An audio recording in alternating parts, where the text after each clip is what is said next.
Bienvenidos a Historias con Apellido, el videopodcast patrocinado por Catégora, promotora líder en el sector living con un propósito: invertir para dejar un legado. Un podcast impulsado por las principales asociaciones territoriales de la empresa familiar. Hoy nos acompaña Isabel Piñero, presidenta del Consejo de Familia y de Administración de Piñero.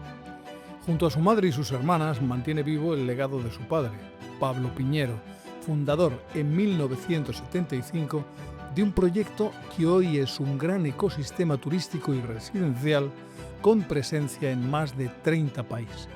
Con 22 hoteles, actividad inmobiliaria, golf y turoperación, el grupo reúne a 16.000 profesionales y roza los 1.000 millones de euros de facturación. Pero más allá de las cifras, Isabel trabaja para proteger el legado familiar y proyectarlo hacia la tercera generación.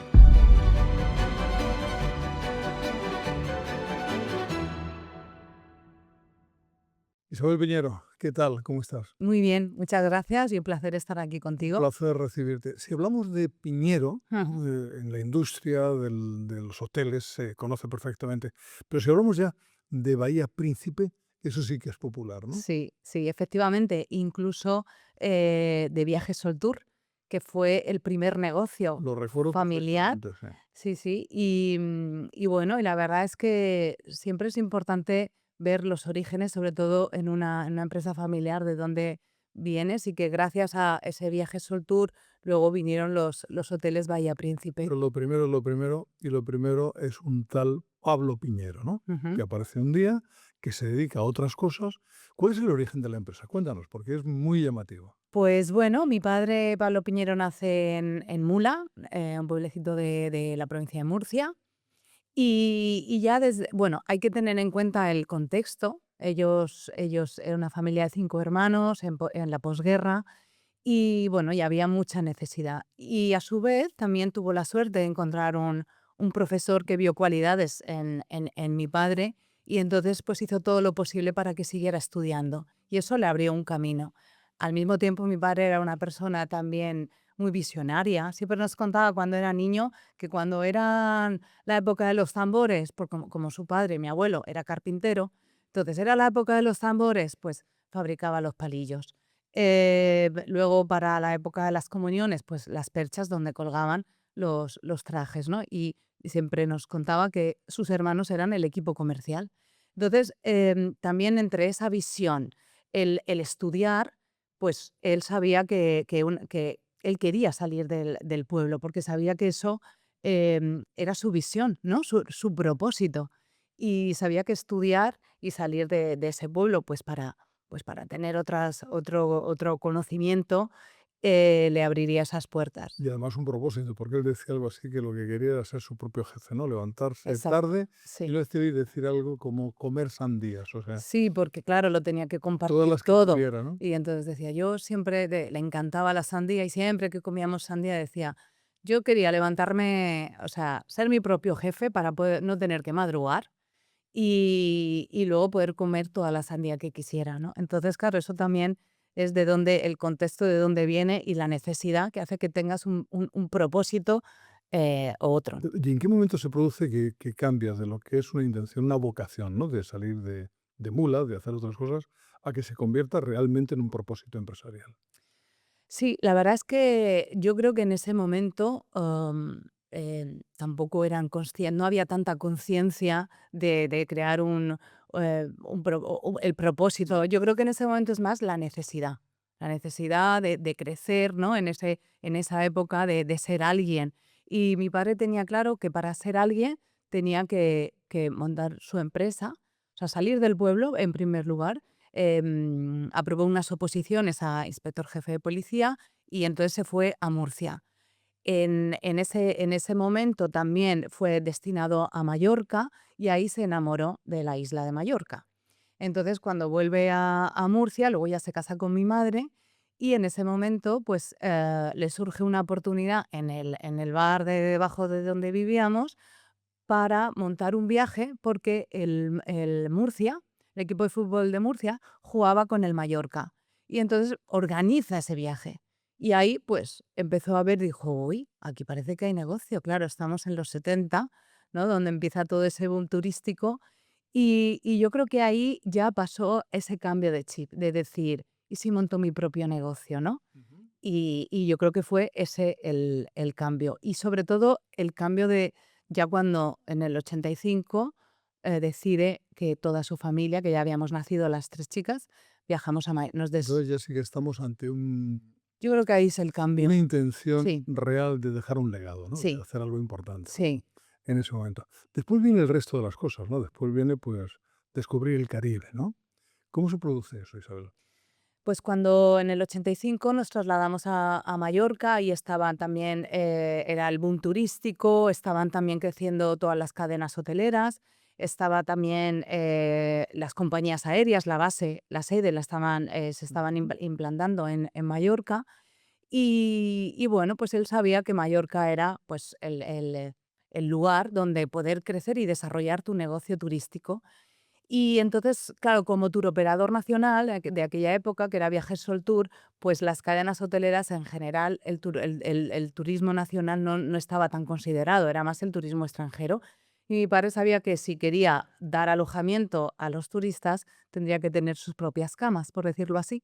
Y Ujú. entonces empezó a invertir en unos hoteles en Mallorca, hostales, luego se convirtieron en hoteles. De 2, 3 estrellas al Sí, principio, 2 3 imagino. estrellas, en Palma y en Mallorca y en Tenerife, que en aquella época, pues, era Baleares y Canarias, ¿no? Era aquel momento. Y es verdad que muchas empresas mallorquinas, otras cadenas hoteleras, ya estaban, yendo a desarrollar sus cadenas hoteleras y su crecimiento en el Caribe. Ujú. Nosotros como Soltour ya vendíamos destinos como República Dominicana, por ejemplo, México, Cuba en ese momento, y entonces vendíamos mucho Puerto Plata, que era el destino principal en aquella época en los 90, estamos hablando, en República Dominicana. Y me acuerdo que fuimos una vez y dijo, bueno, pues creo que nos vamos a aventurar a invertir en el, ¿Y el en el primero Caribe. de esos hoteles cuál fue? Pues fue un hotel que se llamaba Bahía Príncipe San Juan. De hecho, el hotel se llamaba Bahía Escondida. Y sí que estaba escondida porque está en medio de la selva, me acuerdo, a 1 hora y media de Puerto Plata. Y no había, bueno, nada de lo que nosotros viniendo de Mallorca. Y por eso mi padre, el concepto era una ciudad de vacaciones, ¿no? De ahí surge el todo incluido, Claro, porque no porque se no, podía es ir que a no se otro podía ir a sitio ningún otro cerca, claro, sitio. claro. Entonces de ahí surge eso que siempre llamaba él, de esa ciudad de vacaciones con unas extensiones muy, muy grandes y que el turista se pudiera sentir libre. Ahora mismo, ¿cuántos hoteles de estos tenéis ahí en la zona 22, del Caribe, México, sí, Jamaica? 22 hoteles, 22 hoteles, sí, ¿no? 22 hoteles. ¿Que van sobre todo turistas españoles o turistas de todo el mundo? No, ya van todos, van de todo el mundo, mercado canadiense, americano, bueno, europeo, argentino. Cuando se crean unos hoteles de este tipo, tan lejos de lo que es tu arraigo, ¿no? En Mallorca, se hace con la intención de crear algo, no voy a decir para la eternidad, ¿no? Pero que tenga una sostenibilidad por mucho tiempo, es decir, que llegue hasta las siguientes generaciones de tu propia familia, ¿no? Imagino, ¿no? Sí, la verdad es que yo creo, no sé, honestamente creo que en ese momento mis padres, y de hecho luego posteriormente en los últimos años sí que lo dijo. Dice, por mucho que yo me hubiera imaginado, nunca pensé que pudiera llegar a crear el imperio que hemos montado, ¿no? Entonces, yo creo que en ese momento tú quieres ir creciendo porque sabes que crecer te da un posicionamiento, ¿no? Te hace pues ser grande, ser reconocido.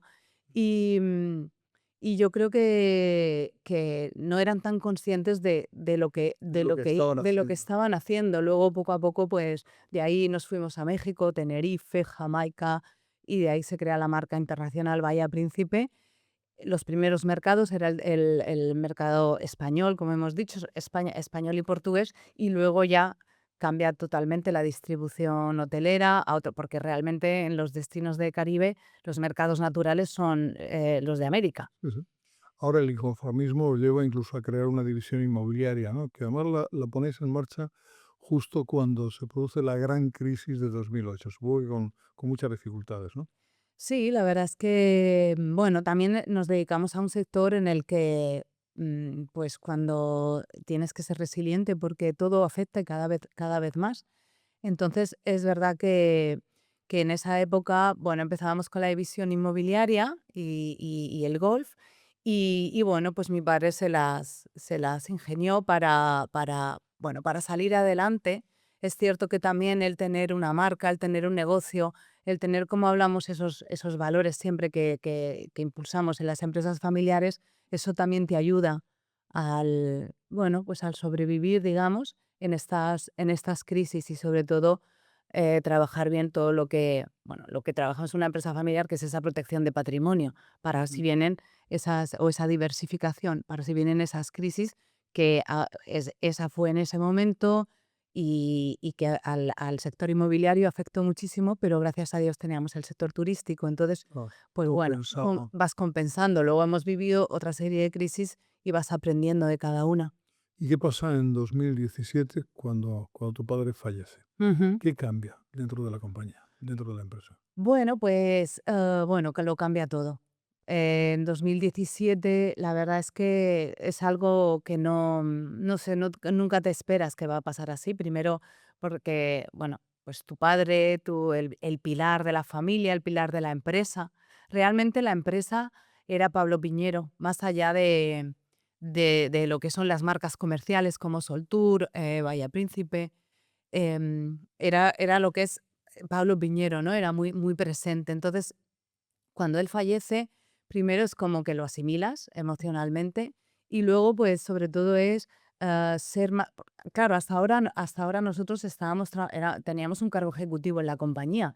En ningún momento trabajas en el rol de accionista y en lo que ahora estás trabajando, porque no nos veíamos en esa, ¿no? Y bueno, también hay que entender el contexto en el que mi padre y mi madre desarrollaron toda la compañía, el carácter de fundador, que por mucho que quieras, no tiene nada que ver con la siguiente generación, o sea, porque son contextos, visiones, propósitos diferentes.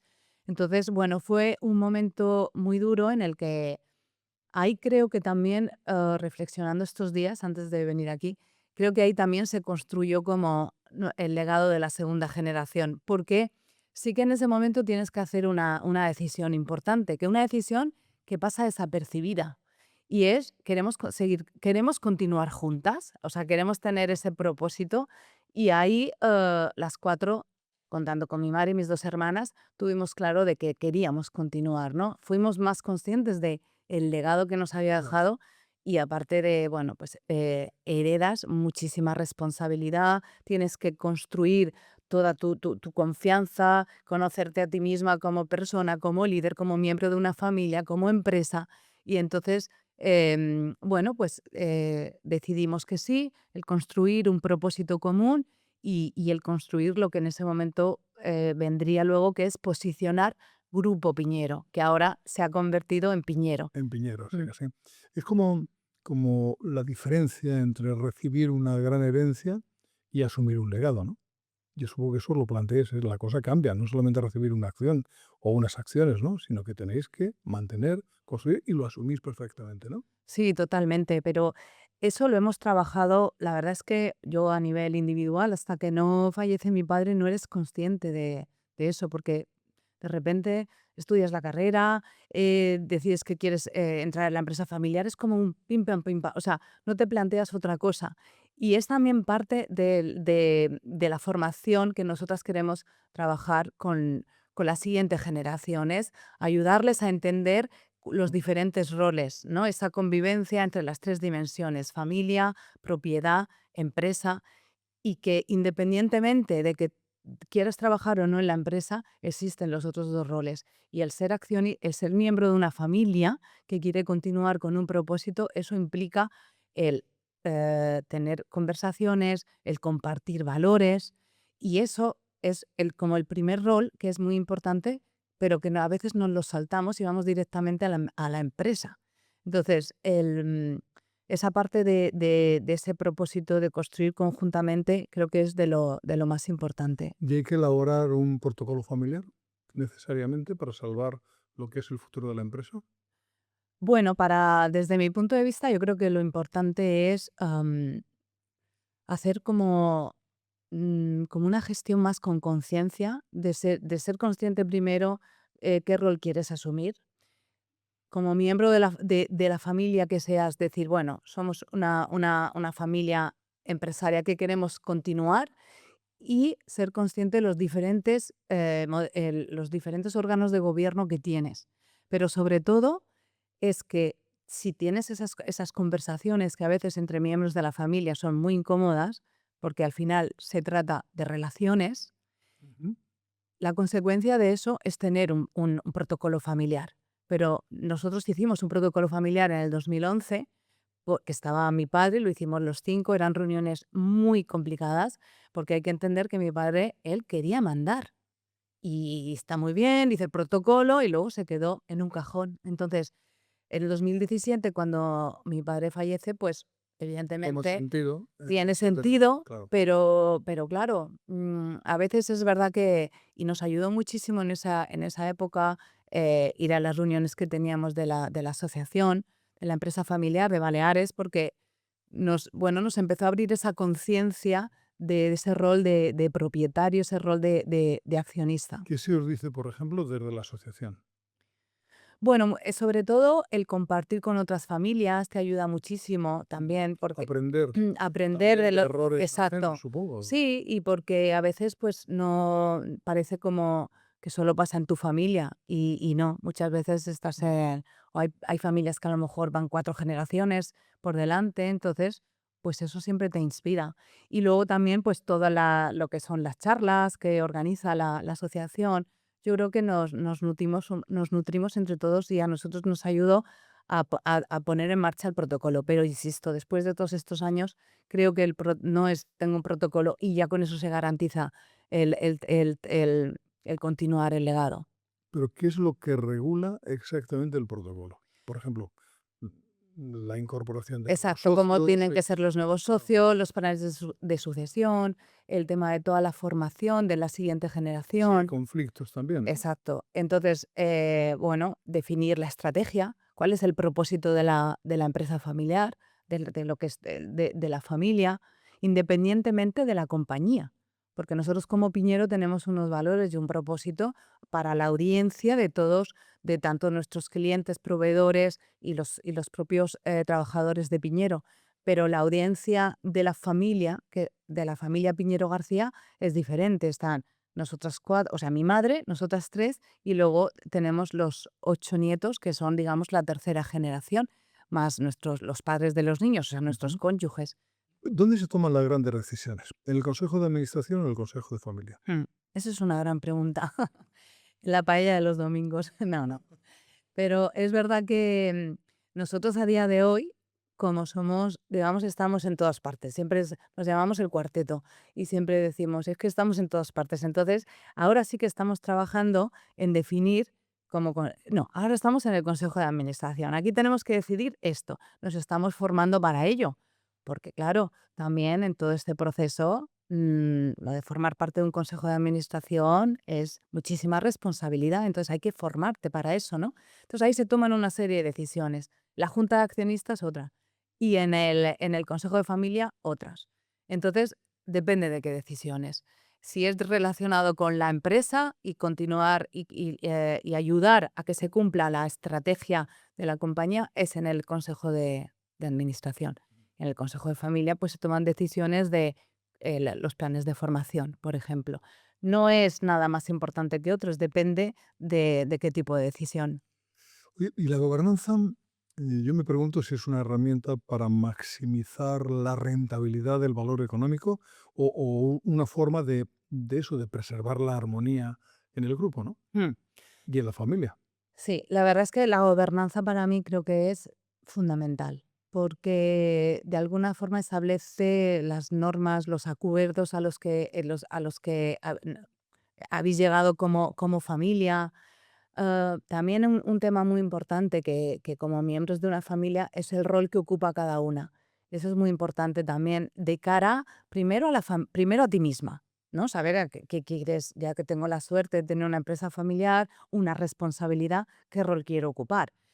Que los miembros de la familia sepan cuál es tu rol. Y luego la compañía, porque claro, pues imagínate cuando va mi madre por la compañía, pues va a la presidenta, la jefa, o sea, cualquier cosa que diga mi madre, cualquier gesto, eso es. Entonces, todo eso hay que trabajarlo. Entonces, yo creo que es muy importante de definir un poco los roles y los diferentes órganos de gobierno y que todo esté regulado. Entonces, para nosotros la gobernanza es básico. Podríamos decir que habéis optado por la profesionalización, ¿no? Así es, Mm. así es. ¿Y qué ha significado, por ejemplo, un paso que yo creo que es muy importante, es esa alianza con Hayat? Ujú. ¿Qué ha significado para vosotros? Pues la verdad es que tuvimos una gestión emocional muy importante, porque es verdad que una empresa familiar, una familia empresaria, nos cuesta decir más familia empresaria, ¿no? Que es como te conviertes de empresa familiar, que es como que te viene dado, a familia empresaria, es como que es algo donde lo haces con conciencia, ¿no? Ujú. Y, y entonces, la verdad es que en ese momento no solamente hablas de esa parte de empresa, ¿no? Sino del capital, sino que también la parte emocional. Entonces, a veces, si quieres evolucionar, quieres crecer como negocio, también es importante rodearte de buenos aliados y no sentir ese, bueno, apego, ¿no? Es como cuando mandas a un niño a estudiar fuera, pues al final, oye, tú ya sabes, tienes que tener las bases, los valores y bueno, y lo sueltas, ¿no? Y tienes que confiar. Y entonces hicimos esa, sobre todo porque fue el acuerdo que hicimos con Hayat. Por un lado, era el compartir la gestión de la marca más conocida que nos había hecho más internacional. Y por otro lado, también es o sea, asegurarte que el socio, el nuevo partner, comparte tus valores. Es decir, se le dice, por ejemplo, qué es negociable y qué no es negociable Claro, para mantener el espíritu de la sí, empresa. sí, sí, sí, sí, sí. ¿Y qué es lo negociable y qué es lo no negociable? Bueno, sobre todo, toda la parte de la cultura de la compañía, Ujú. nos gustó mucho la cultura que ellos tienen, el cómo tratan a los empleados, y eso para nosotros era importante. Y en ese momento nos dimos cuenta de que necesitábamos un socio para crecer, sobre todo teniendo en cuenta, pues, el mercado americano, que era uno de nuestros principales, y que llevábamos muchos años intentando, bueno, iba a decir conquistarlo, una forma de entender, pero no acabábamos de posicionarnos. Y al final te das cuenta que es muy importante, para posicionarte en un mercado, a veces aliarte con alguien de allí, de ese mercado. Y como presidente del Consejo de Familia, ¿qué es la diferencia, cuál es la diferencia entre tomar decisiones desde la lógica del dividendo y tomarlas desde la idea del legado? Ujú. A ver, son decisiones diferentes, pero yo creo que están relacionadas, ¿no? En cuanto al negocio, a la empresa, es cómo quieres que impacte en la sociedad, porque además nosotros en nuestro negocio, que es turismo, que bueno, hay cosa más bonita que formar parte de los recuerdos de las vacaciones, también eso genera mucha expectativa, ¿eh? Porque claro, todo el mundo está todo el año ahorrando para las vacaciones, con lo cual no puede haber ningún fallo, porque es lo mejor que te tiene que pasar.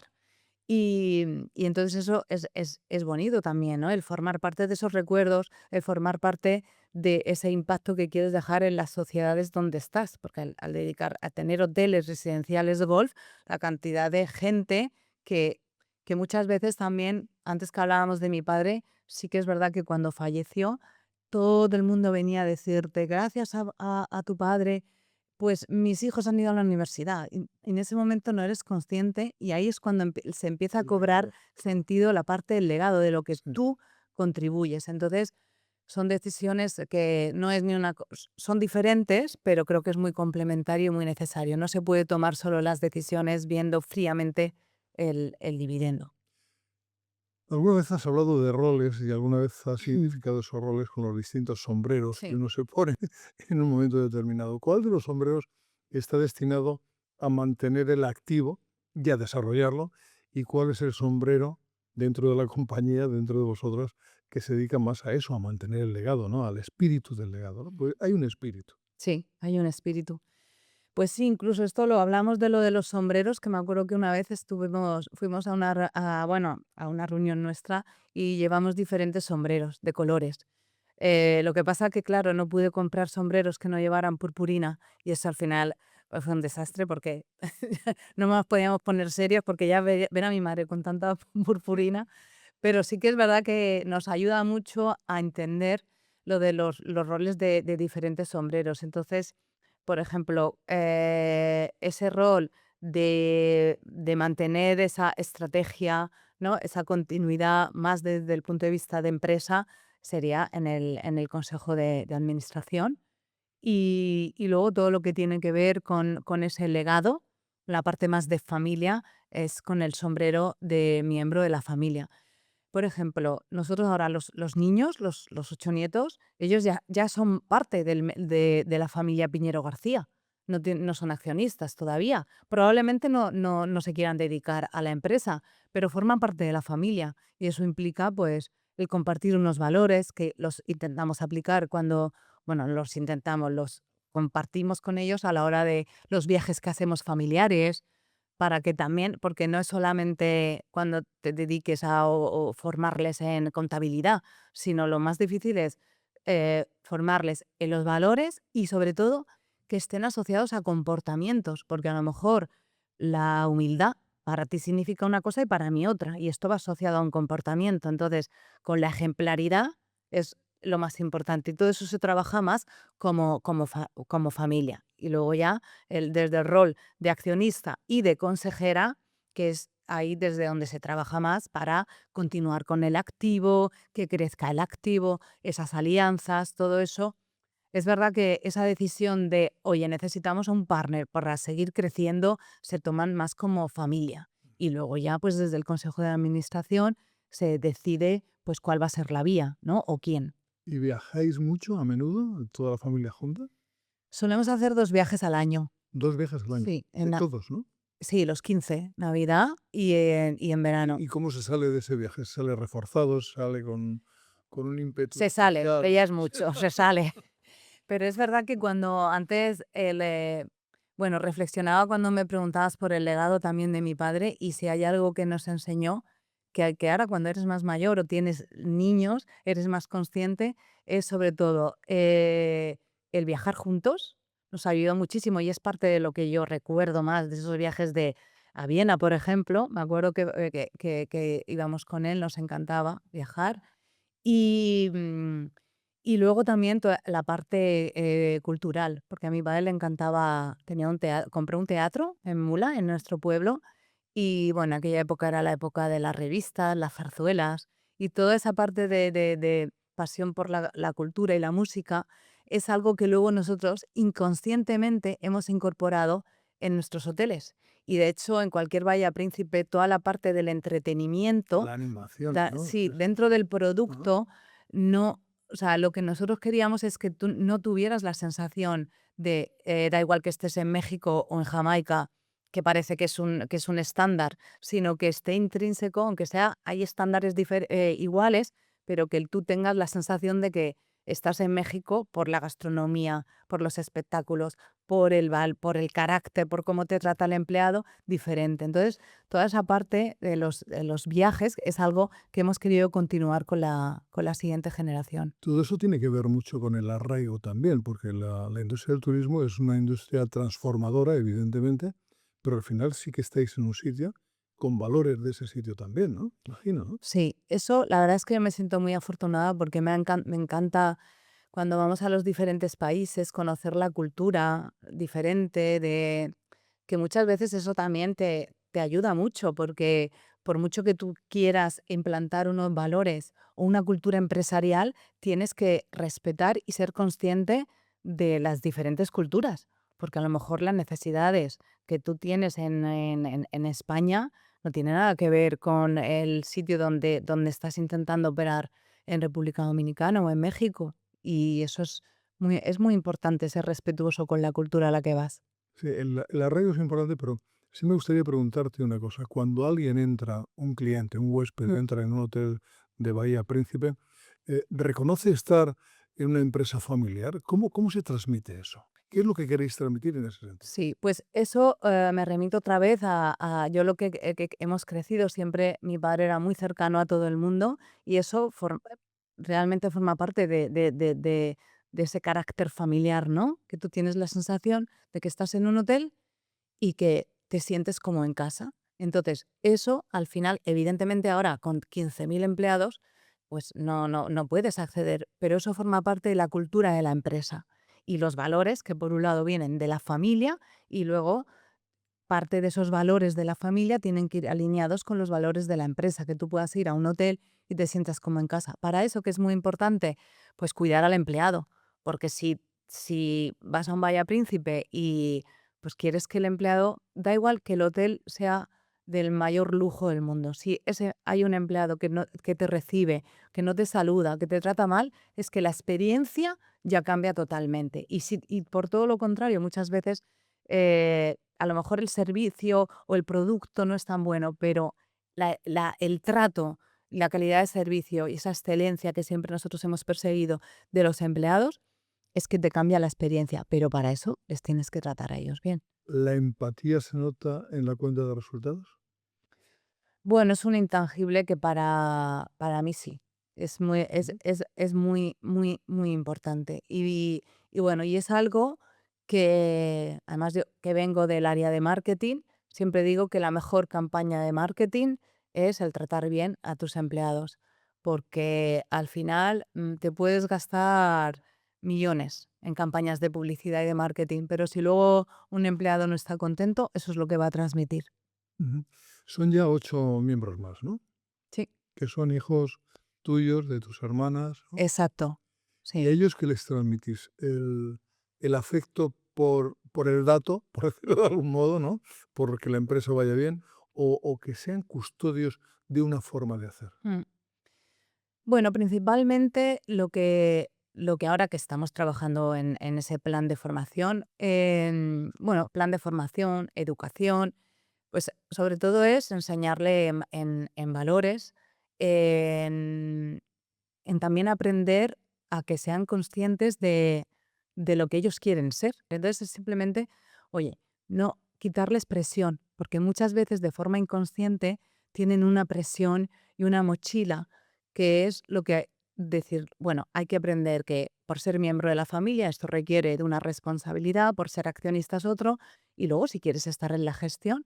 Entonces, sobre todo la primera parte es muy importante, ¿no? De que entiendan que no pasa nada, o sea, que se pueden dedicar o no, pero que simplemente es el aprender a ser uno mismo, a ser felices, ya que tenemos la suerte de que tenemos recursos y puedes elegir, y sobre todo enseñarles la parte de valores y de la responsabilidad.